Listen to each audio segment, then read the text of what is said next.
Hello विद्यार्थियों, नमस्कार। इस वीडियो के माध्यम से अपन करेंगे कवि गजानन माधव मुक्तिबोध की कविता सहर्ष स्वीकारा है की अंतिम व्याख्या। और ये व्याख्या है, सचमुच मुझे दंड दो कि हो जाऊं पाताली अंधेरे की गुहाओं में, विवरों में, धुएं के बादलों में, बिल्कुल मैं लापता लापता कि वहां भी तुम्हारा ही सहारा है। इसलिए कि जो कुछ भी मेरा है या मेरा जो होता सा लगता है, होता सा संभव है, सभी वह तुम्हारे ही कारण के कार्यों का घेरा है, कार्यों का वैभव है। अब तक तो जिंदगी में जो कुछ था, जो कुछ है, सहर्ष स्वीकारा है। इसलिए कि जो कुछ भी मेरा है वह तुम्हें प्यारा है। कठिन शब्द इसमें करते हैं तो गुहा होता है गुफा, वीवर, वीवर कहते हैं दरार या बिल।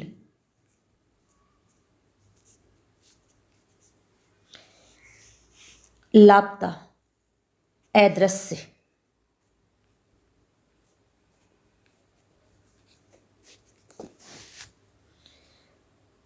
वैभव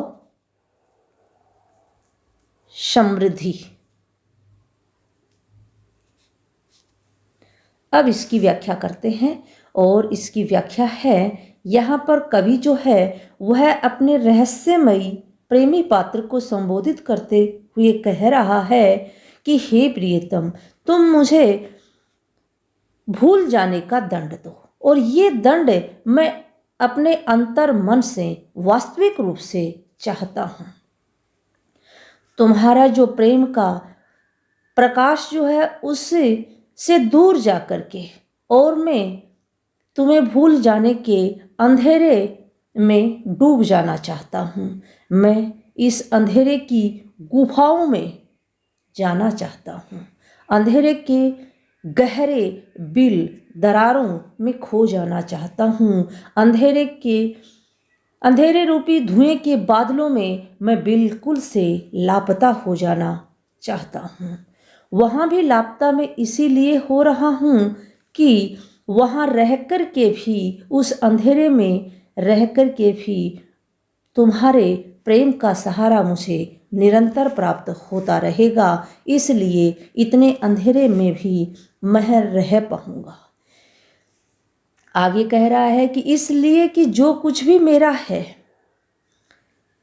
मेरे पास जो कुछ भी है या मेरा होता सा लगता है, होता सा संभव है, या मैं जिस कार्य के लिए जाना जाता हूँ, जिन कार्यों के लिए मेरी प्रसिद्धि है, उन सब कार्यों के पीछे मेरे प्रेमी पात्र की ही प्रेरणा है। अब तक जिंदगी में जो कुछ मैंने प्राप्त किया है और अब वर्तमान में जो कुछ मेरे पास है, उन सबको मैंने प्रसन्नतापूर्वक स्वीकार किया है, क्योंकि ये सब मेरी प्रत्येक स्थिति, अच्छाइयाँ बुराइयाँ, उत्थान पतन, सब कुछ को मेरे प्रेमी पात्र को प्रिय है। इसलिए मैंने इन सब को प्रसन्नता से स्वीकार किया है। अब इसकी अपन संदर्भ और प्रसंग के साथ व्याख्या देखते हैं। संदर्भ और प्रसंग है, प्रस्तुत काव्यांश कवि गजानन माधव मुक्तिबोध द्वारा लिखित काव्य संग्रह है भूरी भूरी खाक धूल की कविता सहर्ष स्वीकारा है से लिया गया है। इसमें कवि ने अपने जीवन की सभी स्थितियों की प्रेरणा प्रिय को ही माना है। व्याख्या है, कवि अपने अज्ञात प्रिय से निवेदन करता है कि वह उसे दंड दे। कवि ये याचना सच्चे मन से कर रहा है। कवि चाहता है कि अपने चारों ओर घिरे हुए प्रियतम के उजाले से मुक्त होकर वह अंधेरे से भरी पाताली गुफाओं में, सुने अंधेरे बिलों में, दरारों में, घने धुएं से बने बादलों में लापता हो जाए, गायब हो जाए, छिप जाए। लापता होने पर भी कवि को अपने प्रिय का सहारा रहेगा। वह अकेलेपन के इस दंड को अंधकार में रहकर भी अपने प्रिय की स्मृति के सहारे सरलता से झेल सकेगा। कवि जानता है कि उसका अस्तित्व उसके प्रियतम के कारण ही है। अब तक उसने जीवन में जो कुछ पाया है अथवा जो कुछ उसे अपना होना सा लगता है अथवा जो कुछ उसका होने की संभावना है, वह सब प्रियतम के कारण ही है। कवि ने जीवन में जो कार्य किए हैं, जिन कामों के लिए वह जाना जाता है, जिन कामों से वह घिरा हुआ है, उन सब कामों का प्रेरणा स्रोत उनका प्रिय ही है।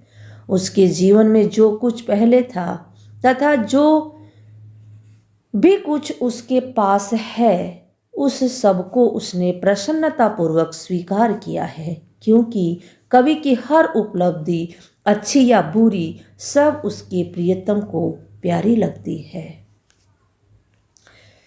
विशेष है भाषा सरल, सुबोध, प्रवाहपूर्ण तथा खड़ी बोली हिंदी का प्रयोग है तथा तद्भव शब्दों का प्रयोग और बिंबात्मक प्रस्तुति है।